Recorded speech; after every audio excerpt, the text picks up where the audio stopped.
warahmatullahi wabarakatuh. Waalaikumsalam warahmatullahi wabarakatuh. Alhamdulillah.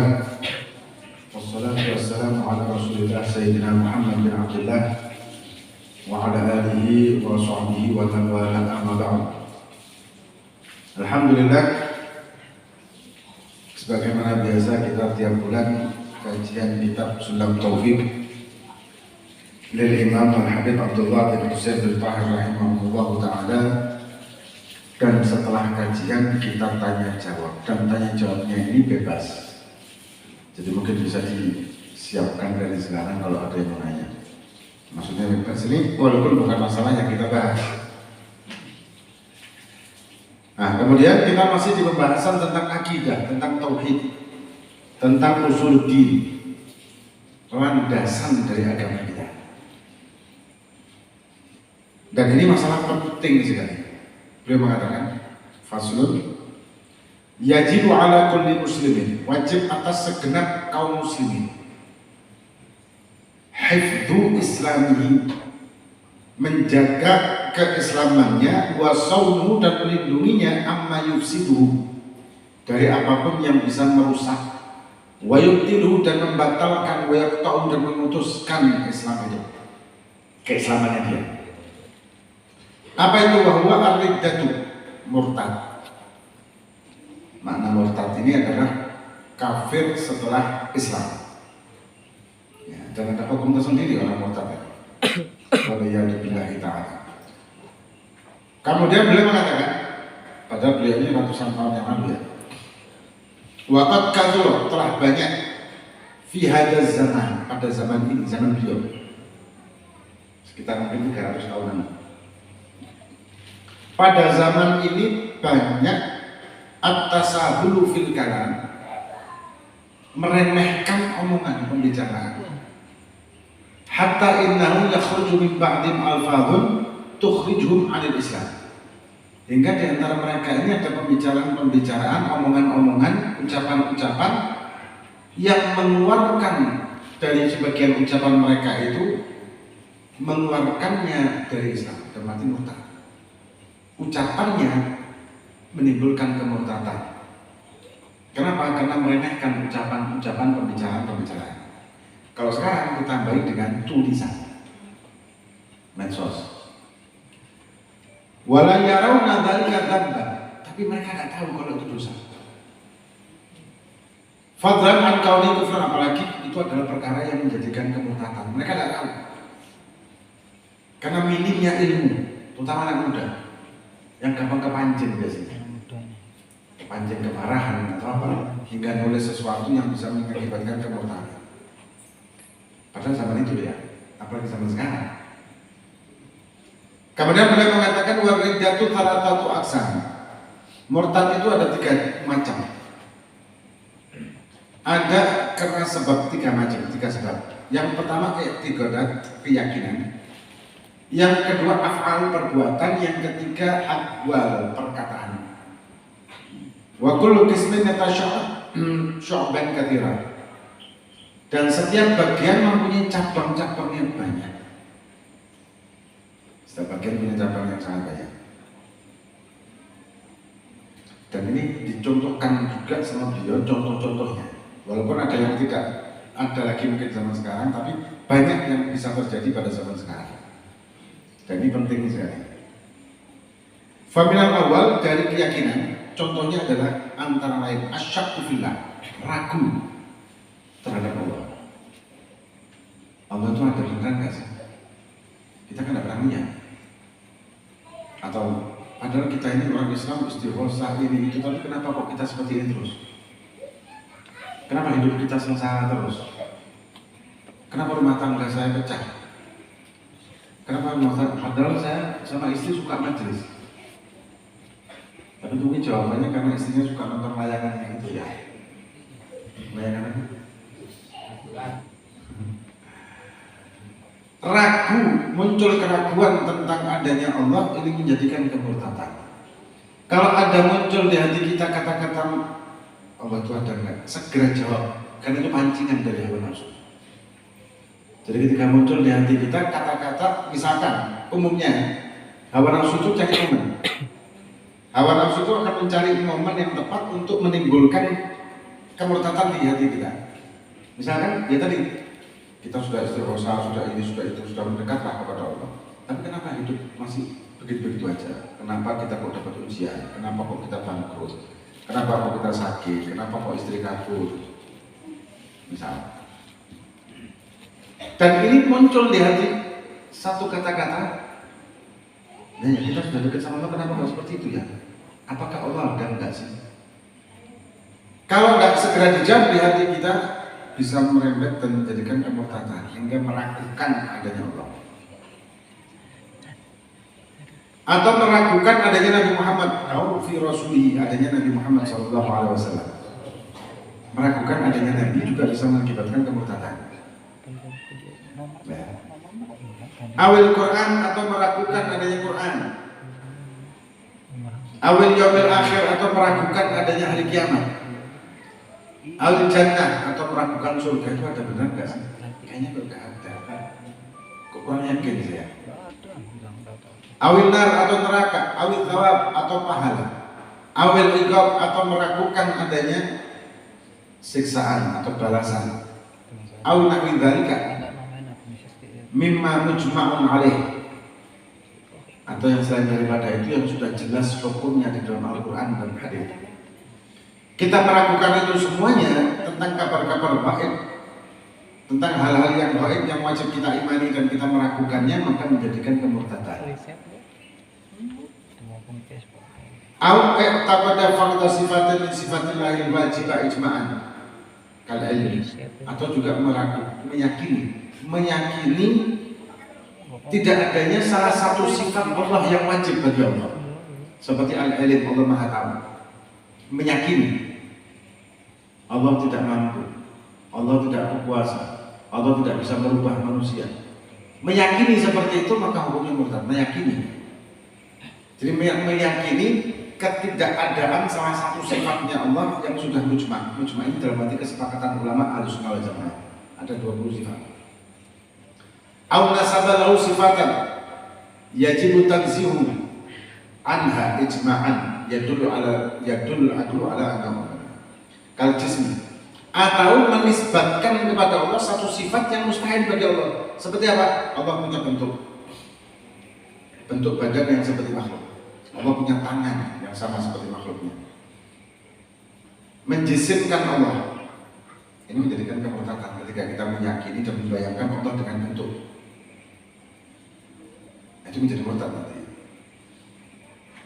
Atau dia mengatakan Allah ada di dalam tubuh saya dengan makna secara hakikinya.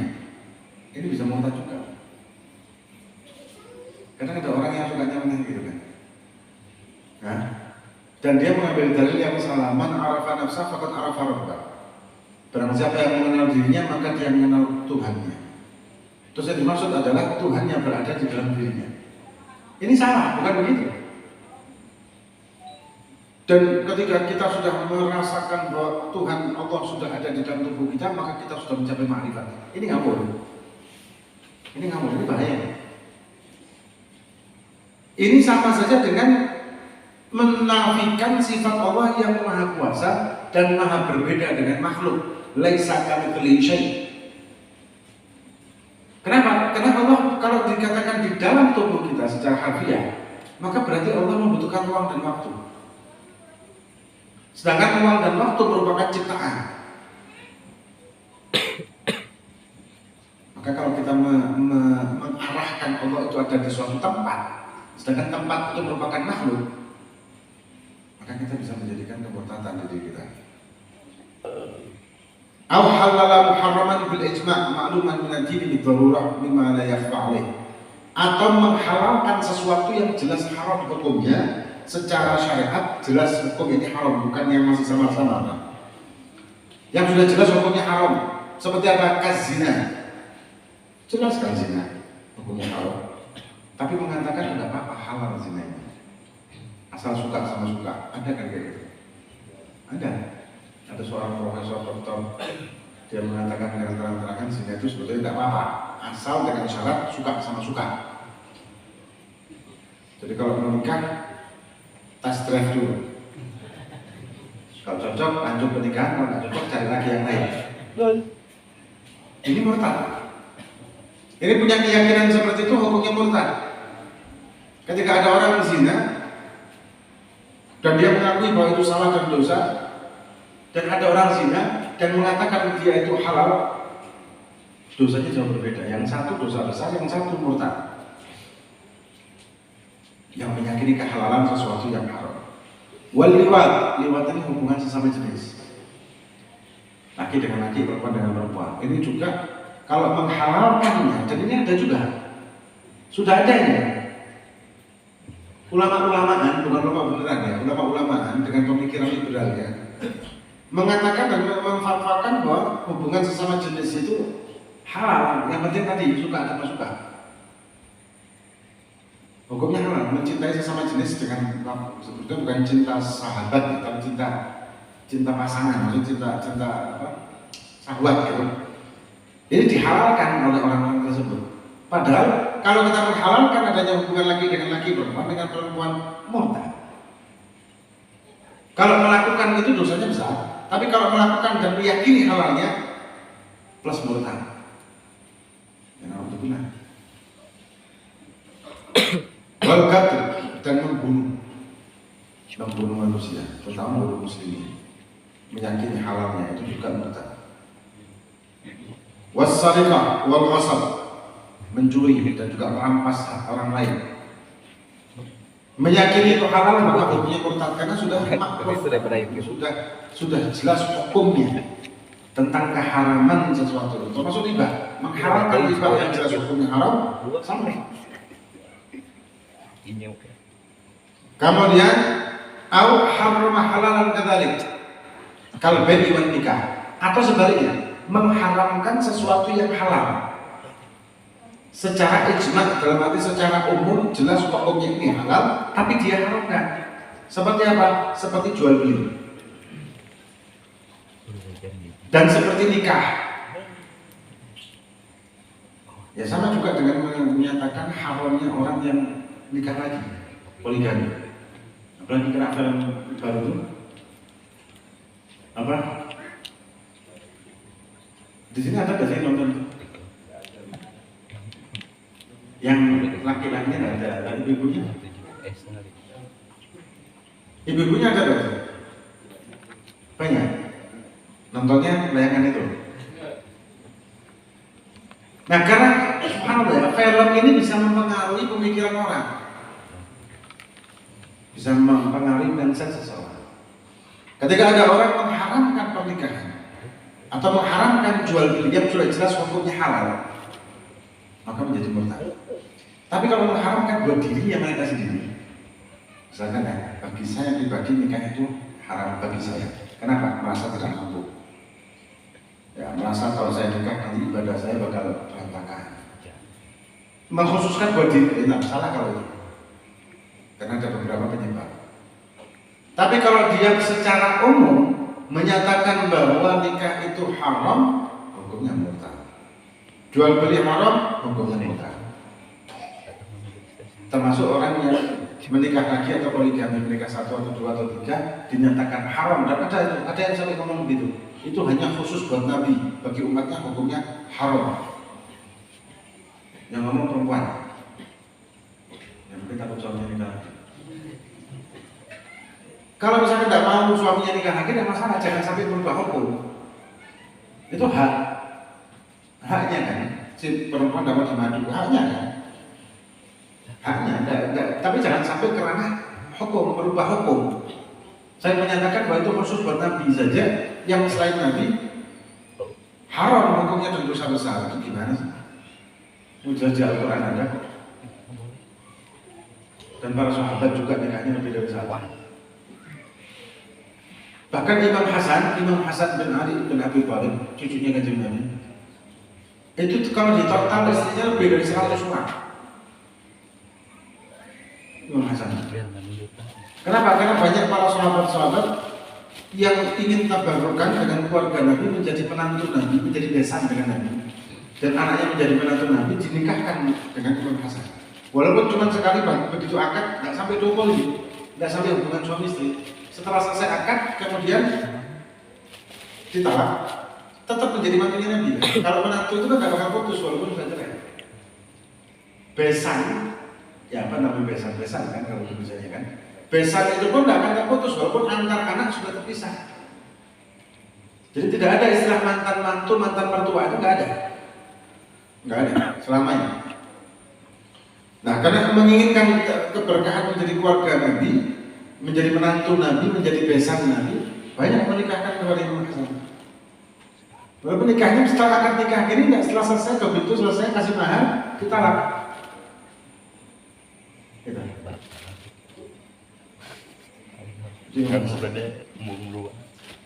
Jadi intinya mengharamkan sesuatu yang jelas hukumnya halal maka menjadikan kemurtadan.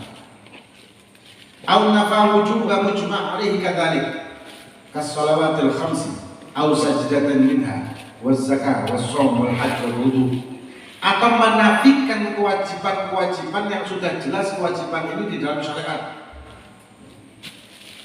seperti sholat lima waktu. Banyak orang-orang yang mengaku menjadi makrifat menyatakan bahwa sholat tidak lagi wajib. Ini bisa bertanya. Sholat itu hanya untuk orang yang syariat. Kalau sudah hakikat dan makrifat, maka tidak lagi wajib sholat. Dari mana ini? Ini dalilnya mana? Loh, kalau sudah makrifat itu kan menyatu sama Allah. Menyatunya mereka ini menganggap menyatu dengan secara fisik dan zat. Ngawur. Kita adalah zatnya Allah. Ini ngawur. Zat kita dengan zat Allah berbeda. Kenapa berbeda? Karena kita ini makhluk, Allah Khalik dan makhluk, dua zat yang berbeda. Sifat aja walaupun ada kesamaan tapi berbeda. Misalkan Allah Qudrah, manusia ada Qudrah juga, tapi beda. Kenapa? Qudrahnya manusia merupakan sifat, Qudrahnya Allah merupakan zat. Qudrahnya manusia merupakan karunia, Qudrahnya Allah merupakan sifat yang termasuk zat. Kayak gini banyak suka. Dan sholat sudah makrifat, dan puasa sudah makrifat. Bahkan bisa menggauli perempuan santriwatinya karena sudah makrifat. Enak kalau dia. Nah, tak baru kan. Kalau nikah nggak masalah, nikah kita nggak bahas itu. Dan ini ada kejadian seperti itu. Kemudian menafikan juga kewajiban sujud misalkan, atau rukuk misalkan, yang sudah jelas hukumnya rukun dan wajib. Kalau menafikan sesuatu yang hukumnya sunnah, misalkan menafikan atau meniadakan kesunahan kunut, nggak masalah, karena kunut subuh itu hukumnya sunnah bukan wajib. Walaupun banyak di antara kita yang menganggap wajib.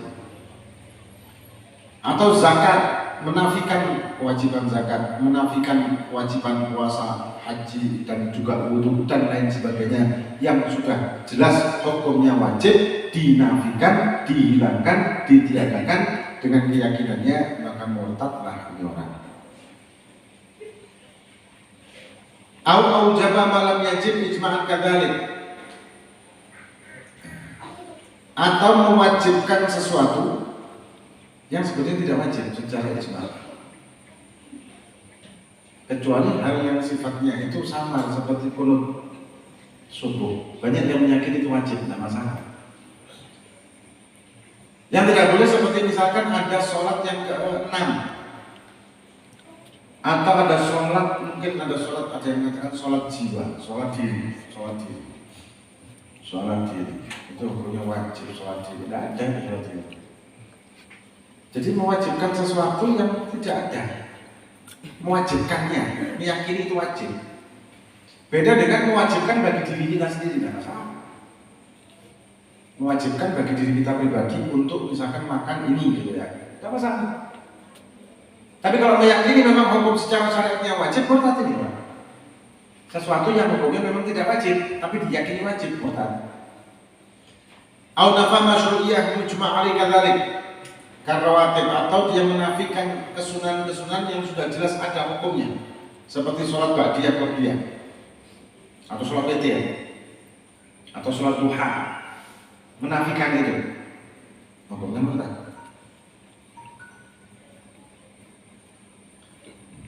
Au azama 'ala kufri fil mustaqbal, atau punya keyakinan dan angan-angan nanti saya akan murtad.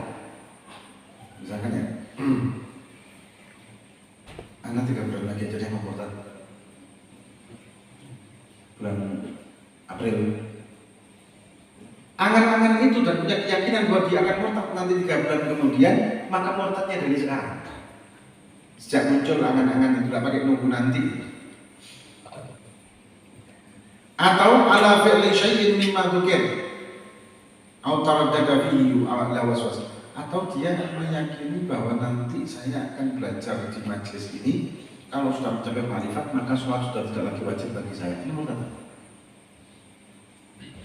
Saya ngaji di majelis itu, saya ngaji thariqah ini, saya ngaji bab fikih ini, apa tasawuf itu, atau ini atau itu, atau ilmu ini atau ilmu itu, maka nanti saya tidak lagi wajib untuk sholat. Ini murtad.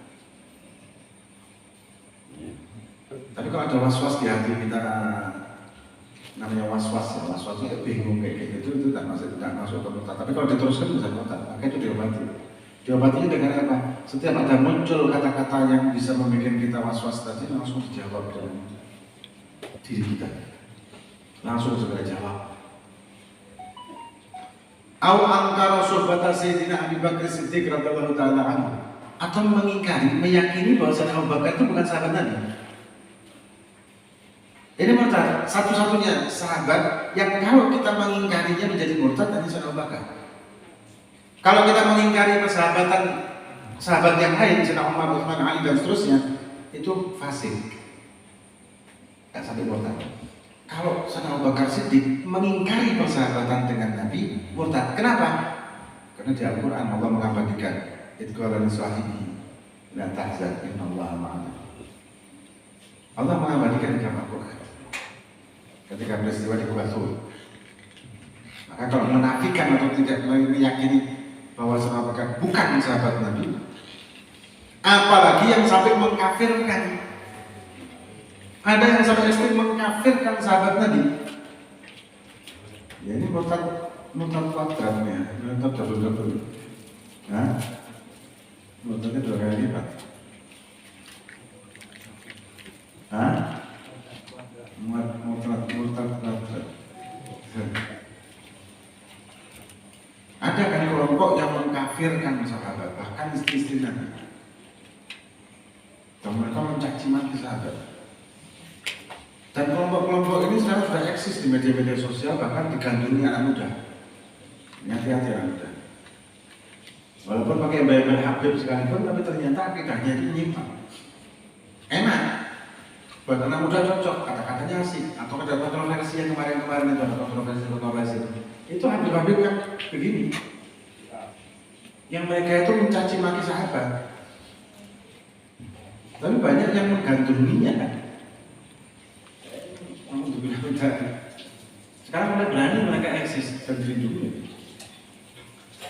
Awal salah tawahid min rasuli mujma' ala risalatihi, atau mengingkari adanya kenabian salah satu dari 25 orang nabi.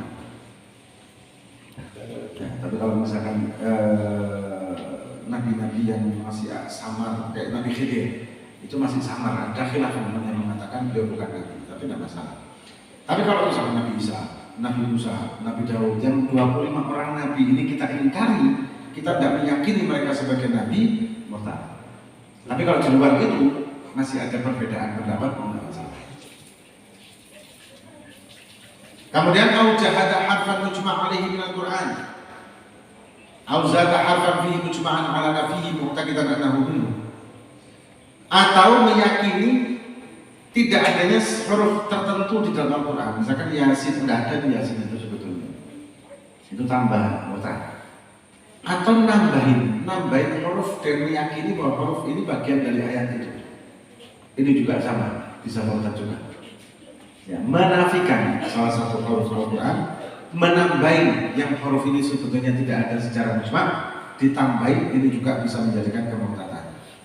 Au kadzdzaba rasulan au naqasahu au sahwara ismahu biqasdi tahqiri, atau membohongkan para nabi, atau meremehkan dan merendahkan dan membuat main amanahnya, ini juga murtad.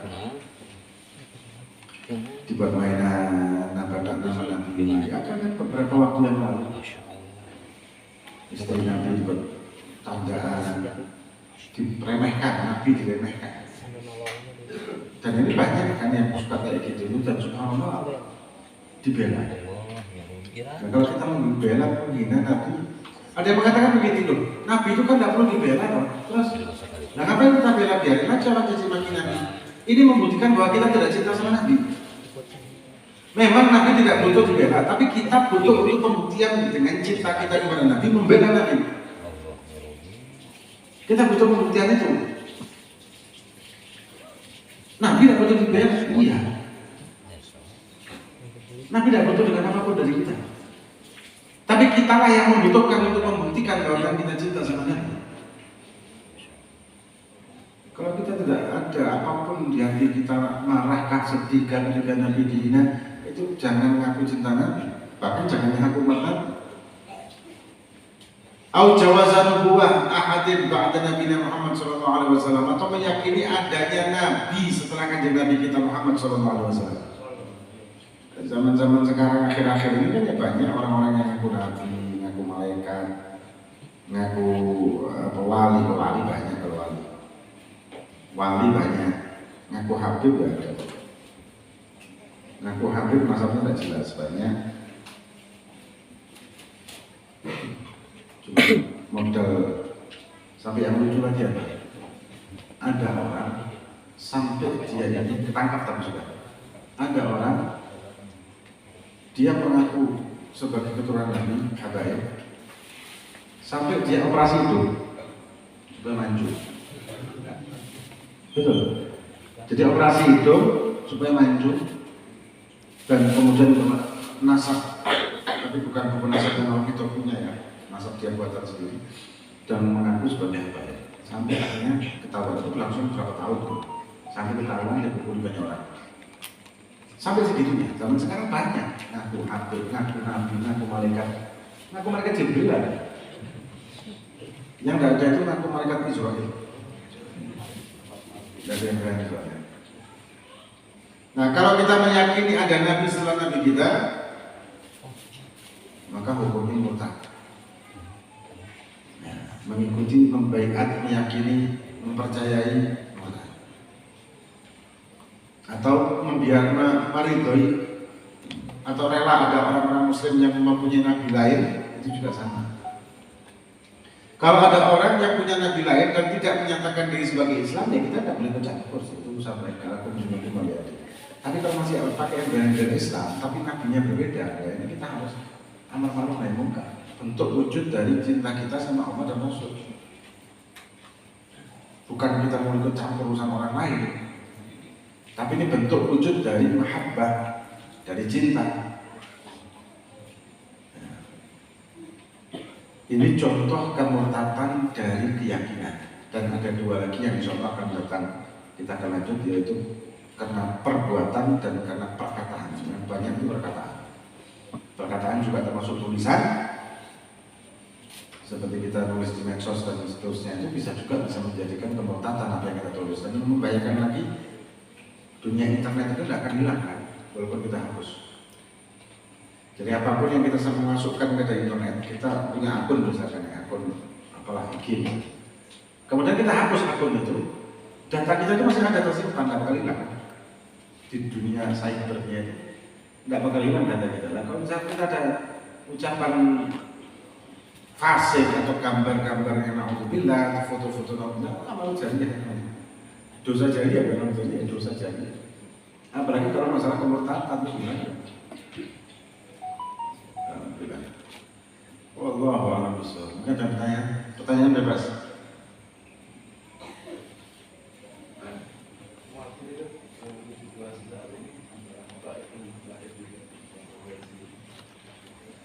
Bagaimana menyikapi awal?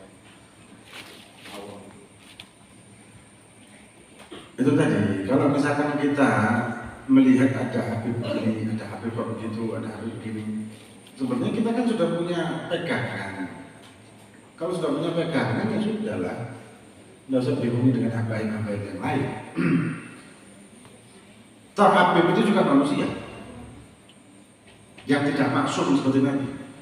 Walaupun mereka ada darah Nabi, tapi mereka tidak akan maksum. Satu. Dan yang kedua, banyak habib palsu juga kan? Banyak habib palsu. Yang entah maksud dan tujuannya apa, kadang-kadang mereka merusak. Nah, kemudian yang ketiga, orang-orang yang ingin merusak Islam itu, cara paling gampang adalah dekati habaib. Ketika mendekati habaib, maka akan mudah untuk mengembangkan ideologi pemikiran sesatnya melalui habib itu. Dan juga paling gampang untuk mengkontrol seorang habaib yang lurus adalah dengan menjadikan boneka habaib yang tidak lurus. Dan yang terakhir adalah habib ini sebetulnya habib itu adalah julukan keturunan Nabi yang ulama dan berpegang teguh dengan ajaran salafnya, tidak menyimpang dari salaf. Kalau menyimpang dari jalur salafnya menjadi aliran-aliran sesat ataupun nyeleneh, ngawur, karuan seperti itu, atau fasik, atau bukan ulama, atau tidak pintar taklim, tidak pintar baca kitab, maka tidak layak disebut habib, harus dicorek nama habibnya itu. Ada yang mengatakan habib kok gitu sih? Kalau dibalik gimana? Orang Islam kok gitu sih? Banyak orang Islam mabuk, banyak orang Islam judi, banyak orang Islam fasik, banyak orang Islam yang sholat, kok gitu sih? Kalau dibalik itu gimana? Namanya manusia. Nah, kemudian kita sebagai orang yang ingin cinta sama Nabi dan keluarganya, bagaimana? Apa yang harus kita lakukan? Kalau kita bisa ma'ruf nahi munkar, kita ma'ruf nahi munkar. Kalau tidak bisa, ya sudah, kita tinggalkan. Biar diurusi para habib yang lain. Ada bagiannya sendiri. Di Rasul Ta'ala ada bagiannya sendiri juga. Biar mereka jangan ikut kepancing juga. Nah, ini kita kepancing juga, caci maki akhirnya. Kalau dia sebelum mati tobat gimana? Kita nggak tahu. Ya biar kalau dipukuli atau apa dia biar para sesama mereka sendiri. Biar diatasi sama fitrah atau apa, selesai. Dan tidak bisa dijadikan hujjah ketika ada orang dzurriyyah Nabi tapi menyimpang dari aturan yang jelas atau aturan lebahnya, nenek moyangnya, keluar dari jalur nenek moyangnya, tidak bisa dijadikan hujjah kebenaran siapapun itu orang. Ada lagi?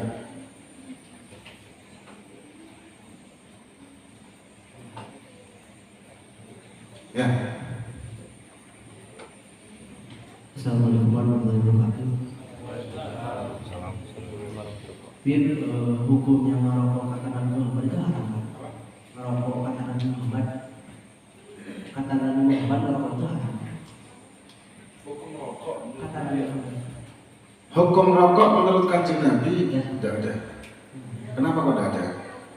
Kalau ditanya menurut Nabi ya, kenapa rokok? Karena pada zaman Nabi belum ada rokok. Tembakau itu baru ada tahun-tahun sekitar tahun 1700-an. Tembakau itu baru ada, baru ditemukan di orang-orang India, oleh orang Amerika ya, orang India yang mereka memulai dengan memakan dan membakar kasus mereka ini tahun-tahun segituan, tahun 1700, 1800, belum itu sudah ada. Nah kemudian fatwa ulama, memang ada perbedaan pendapat tentang hukum, ada yang memakruhkan dan ada yang mengharamkan. Terus yang mengharamkan punya dalil sendiri, yang memakruhkan juga punya dalil sendiri. Terus kita bagaimana? Kita serah memilih yang mana. Mau mengharamkan silakan, mau memakruhkan juga silakan. Cuma rata-rata di sini makruh. Agak bisa apa?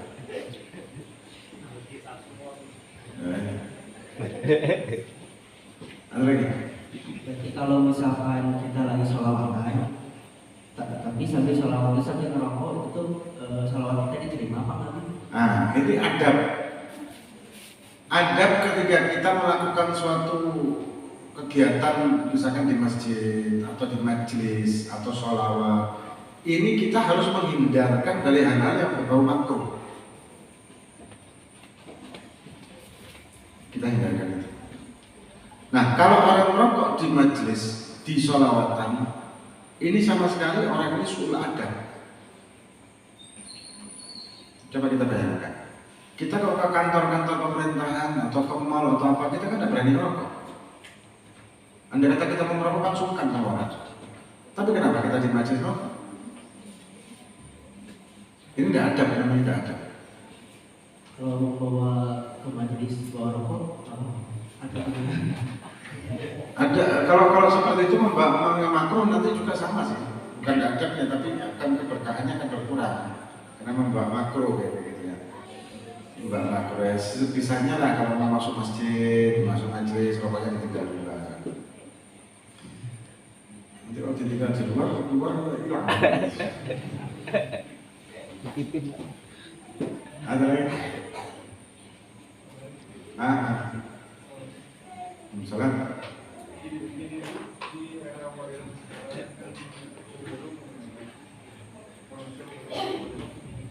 Melakukan transaksi digital ya. Sekarang kan lagi musim transaksi digital. Hukumnya bagaimana Bu? Sekarang kan orang banyak yang mengatakan transaksi digital seperti menggunakan uang digital. Tidak jelas soalnya. Oh, kurang jelas ya? Jelas ya? Atau mungkin apa gitu? Mungkin ada suaranya bersama yang gitu. Oh, memang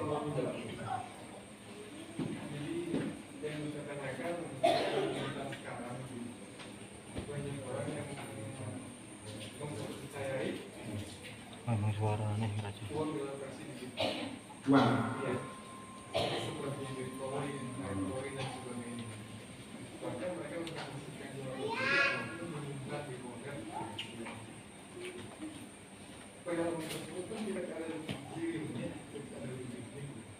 Kasih kemarin transaksikan dan nilainya sudah wow. Itu di Islam bagaimana? Ya, kayak kripto gitu ya, Bitcoin, kripto. Ini kan masalah yang baru. Maka memerlukan fatwa ulama dalam hal ini.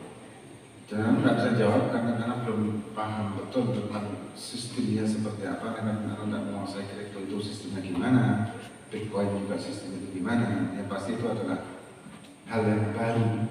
Tapi kalau nggak salah, karena pernah membaca sepintas, itu sudah ada fatwa dari MUI. Dan itu bisa kita pegang. Fatwa itu. Atau fatwanya halal atau haram mana itu bisa di-search di Google atau di website-nya MUI-nya sendiri langsung. Halal. Oke, ngampret. Ada lagi? Assalamualaikum.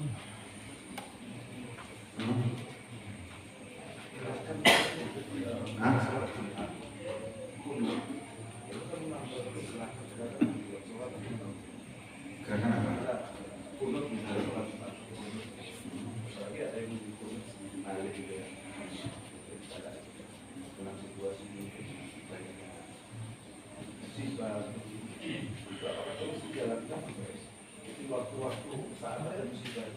Itu namanya qunut nazilah.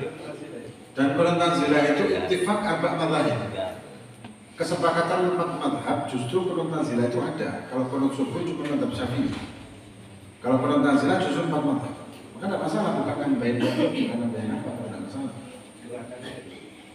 Kalau gerakan mengajak kemudian membalik ketika daf'il balak atau segala macam menolak, itu memang ada riwayat dalam hal itu. Ya, jadi tidak masalah, itu bukan melakukan gerakan tidak masalah. Itu kan bagian gerakannya kan bukan gerakan yang membatalkan sholat kan. Kalau kayak nolaknya itu gini, itu membatalkan sholat. Kalau kan tidak apa-apa. Apalagi situasi dan kondisi yang ada sekarang memang seperti ini kan kita lihat. Tidak apa-apa. Itu koordinasi lah. Perlu malah. Nah, zaman sekarang. Ada lagi?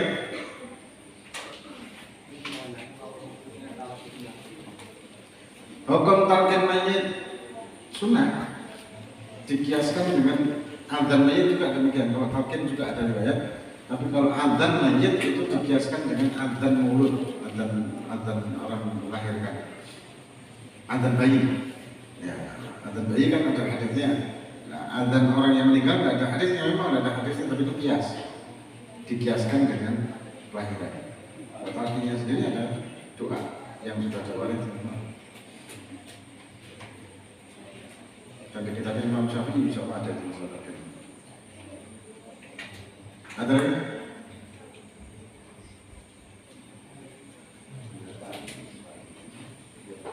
Hah?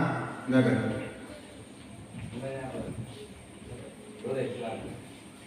Kan tadi setelah azan mayit kan suka ada ini suruh pembacaan surat Tabarok. Bisa kan surat yang lain? Kenapa harus surat Tabarok? Karena ada hadis masalah surat Tabarok itu, hadis bahwa surat Tabarok itu menerangi kubur. Orang yang mudawam istiqomahkan membaca surat Tabarok itu bisa menerangi kuburnya dia. Itu hadis. Jadi sama dengan kias juga sih.